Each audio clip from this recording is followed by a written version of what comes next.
Welcome back to Gomathi's kitchen. நம்ம இன்னைக்கு பார்க்க போகிறது உருளைக்கிழங்கையும் பச்சை மொச்சையும் வச்சு செய்கிற ஒரு மசாலா எப்படி பண்ணலான்னு பார்க்கலாம். கோமதிஸ் கிச்சனை சப்ஸ்கிரைப் பண்ணாதவங்க சப்ஸ்கிரைப் பட்டனை ப்ரெஸ் பண்ணுங்கள். உடனுக்குடனே அப்டேட் வேணும்னா பக்கத்தில் இருக்க பெல் பட்டனை மறக்காமல் ப்ரெஸ் பண்ணிக்கோங்க. உருளைக்கிழங்கு மசால் செய்கிறதுக்கு நான் இன்றைக்கி ஒரு 300 கிராம் வாங்கின உருளைக்கிழங்கு இந்த மாதிரி உப்பு போட்டு வேக வச்சு பொடியாக கட் பண்ணி எடுத்து வச்சுருக்கலாம். இதுக்கு ஒரு சின்ன வெங்காயம் 1 கப் அளவுக்கு கட் பண்ணது, தக்காளி 1 பொடியாக கட் பண்ணிக்கோங்க. இதுக்கு இஞ்சி பூண்டு பேஸ்ட்டு ஒரு டேபிள் ஸ்பூன், பச்சை மொச்சை இன்றைக்கி 1 கப் அளவுக்கு எடுத்திருக்கேன். அப்படி இல்லைன்னா பச்சை பட்டாணி கூட நீங்கள் எடுத்துக்கலாம். 1 டீஸ்பூன் அளவுக்கு மஞ்சள் தூள், 1.5 டேபிள் ஸ்பூன் மிளகாய் தூள், 1 table spoon garam masala, 1 teaspoon கடுகு, 1 டீஸ்பூன் சோம்பு தாளிக்க, கருவேப்பிலை சிறிதளவு, எண்ணெய் தேவையான அளவு, உப்பு தேவையான அளவு. இதை வச்சு நம்ம இன்றைக்கி எப்படி மசாலா உருளைக்கிழங்கு மொச்சை மசாலா செய்யலாங்கிறத பார்க்கலாம். இப்போ நான் இன்றைக்கி இந்த மாதிரி ஒரு பேனில் ஒரு 2 டேபிள் ஸ்பூன் அளவுக்கு ஆயில் எடுத்துக்கலாம். இந்த மாதிரி வறுவலுக்கெல்லாம் இந்த மாதிரி நீங்கள் அயன் கடாய் யூஸ் பண்ணிங்கன்னா அதோட ஃப்ளேவரும் நல்லாயிருக்கும், உடம்புக்கும் நல்லது. ஆயில் சூடாகிற அளவுக்கு வெயிட் பண்ணுங்கள். ஆயில் சூடானோடனே நம்ம எடுத்து வச்சுருக்க கடுகு உளுத்தம்பருப்பை போட்டு நல்லா பொரிய விட்டுறலாம்.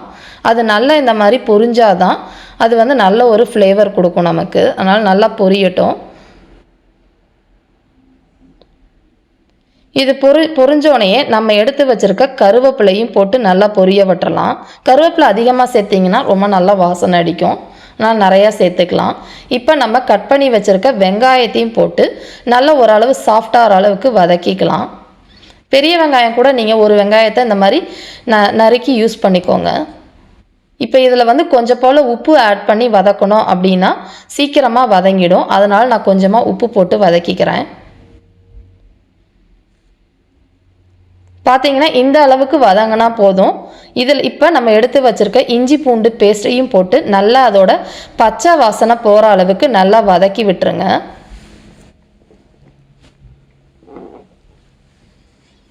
இந்த மாதிரி பச்சை வாசனை போனதுக்கப்புறமா நம்ம கட் பண்ணி வச்சுருக்க தக்காளியையும் ஆட் பண்ணிக்கலாம்.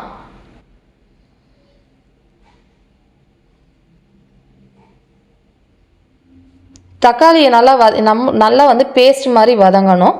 அதுக்கு நீங்கள் கொஞ்சம் போல் உப்பு போட்டு வதக்குனீங்க அப்படின்னா சீக்கிரமாக அதை நல்லா வதங்கி பேஸ்ட் மாதிரி ஆகிடும். அதனால் கொஞ்சம் உப்பு போட்டு வதக்கிக்கிறேன் நான்.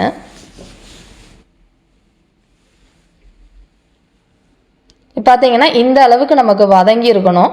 இந்த அளவுக்கு வதங்கினதுக்கு அப்புறமா நம்ம எடுத்து வச்சுருக்க மசாலா பொடிகள்லாம் ஒன்று ஒன்றா ஆட் பண்ணிக்கலாம்.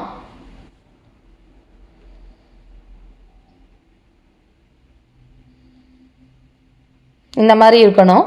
இப்போ நான் ஃபஸ்ட்டு மஞ்சள் தூள் ஆட் பண்ண போகிறேன். மஞ்சள் தூள் போட்டுட்டு அதோட நல்லா இப்போ அடுப்பை மீடியம் லோவில் வச்சுக்கிட்டு இப்போ நான் மசாலா சாமான்லாம் வதக்கி எடுத்துக்குவோம். இல்லைன்னா மசாலா சாமான் கருகிடும். மிளகாய் தூள் போட்டிருக்கேன். இப்போது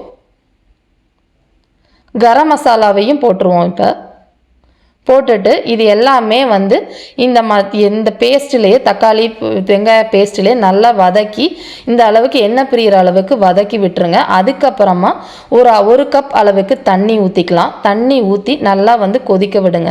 அப்போ நல்லா அந்த பச்சை வாசனை நல்லாவே போயிடும்.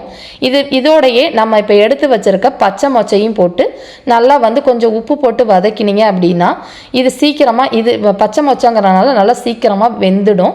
பச்சை பட்டாணி அப்படின்னாலும் பச்சை பட்டாணியும் இதிலேயே நீங்கள் போட்டு இதிலேயே வெந்துச்சு அப்படின்னா மசாலா நல்லாவே இருக்கும். இப்போ நான் இதுக்கு தேவையான அளவு கொஞ்சம் போல் உப்பு ஆட் பண்ணிக்கிறேன். இதிலே வதங்குச்சு அப்படின்னா சீக்கிரமாக கொஞ்சம் தண்ணி ஊற்றி அதுக்கப்புறம் வேக விட்டிங்கன்னா ரொம்ப குயிக்காக வெந்துடும். இப்போ இன்னொரு 1.5 கப் அளவுக்கு நான் தண்ணி ஊற்றிருக்கேன். தண்ணி ஊற்றி வேக விடலாம். இது மேக்ஸிமம் பார்த்தீங்கன்னா ஒரு 10 நிமிஷத்துலேயே வெந்துடும். அதனால் இது வெந்ததுக்கு அப்புறமா தான் நம்ம உருளைக்கிழங்கு மசாலாவில் போடணும். அதனால் கொஞ்சம் நேரம் மூடி வச்சு வேக விட்டுக்கலாம். இது மேக்ஸிமம் பார்த்தீங்கன்னா ஒரு 10 நிமிஷம் ஆகும் இது வேகிறதுக்கு.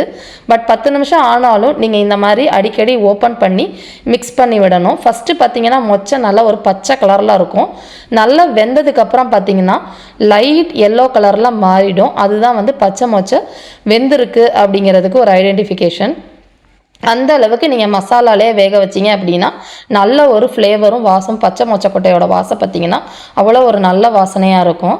இப்போ பார்த்தீங்கன்னா தெரியும், நல்ல ஒரு லைட் எல்லோ கலராக சேஞ்ச் ஆகிடுச்சு. இந்த அளவுக்கு நமக்கு கலர் வந்து சேஞ்ச் ஆகி மசாலா பேஸ்ட்டும் இந்த அளவுக்கு வந்ததுக்கு அப்புறமா தான் நம்ம எடுத்து வச்சுருக்க உருளைக்கிழங்கை ஆட் பண்ணணும். இப்போ நம்ம வேக வச்சு உருளைக்கிழங்கை இதில் ஆட் பண்ணிக்கலாம். இப்போ சப்போஸ் உங்களுக்கு ரொம்ப பேஸ்ட் ஆகிடுச்சு அப்படின்னா கொஞ்சம் போல் தண்ணி தெளிச்சுக்கோங்க, ஒன்றும் ஆகாது. பட் இதுலேயே வந்து மிக்ஸ் பண்ணிவிட்டு கொஞ்சம் நேரம் மூடி வச்சோம் அப்படின்னா அந்த ஆவியிலே தண்ணி அடியும். அதுலேயே நமக்கு வந்து இந்த மசாலா வந்து நல்லா ரெடி ஆகிடும். அதனால் ஒரு 5 நிமிஷத்துக்கு நான் வந்து மூடி வச்சு வேக விடுறேன். இப்போ பார்த்தீங்கன்னா நம்மளோட மசாலா உருளைக்கிழங்கு மொச்சக்கொட்டை மசாலா ரெடி ஆகிடுச்சு. கருவேப்பிலை தூவி இதை வந்து மிக்ஸ் பண்ணிவிட்டு சர்வ் பண்ணிவிடுங்க. இதுக்கு கொத்தமல்லி தழை போடுறத விட கருவேப்பிலை அதிகமாக போட்டிங்கன்னா வாசம் நல்லாயிருக்கும். இது நீங்கள் எல்லா சாம்பார் சாதம், தயிர் சாதம், ரச சாதம் இந்த மாதிரி எல்லாத்தோட டிஷ்ஷுக்கும் இது நல்ல ஒரு சைட் டிஷ்ஷு. இதை நீங்கள் செஞ்சு பார்த்துட்டு கமெண்ட் பண்ணுங்கள். இந்த வீடியோ பிடிச்சிருந்துச்சு அப்படின்னா லைக் பண்ணுங்கள், ஷேர் பண்ணுங்கள். மறக்காமல் எங்கள் சேனலை சப்ஸ்கிரைப் பண்ணி வச்சுக்கோங்க. தேங்க்ஸ் ஃபார் வாட்சிங்.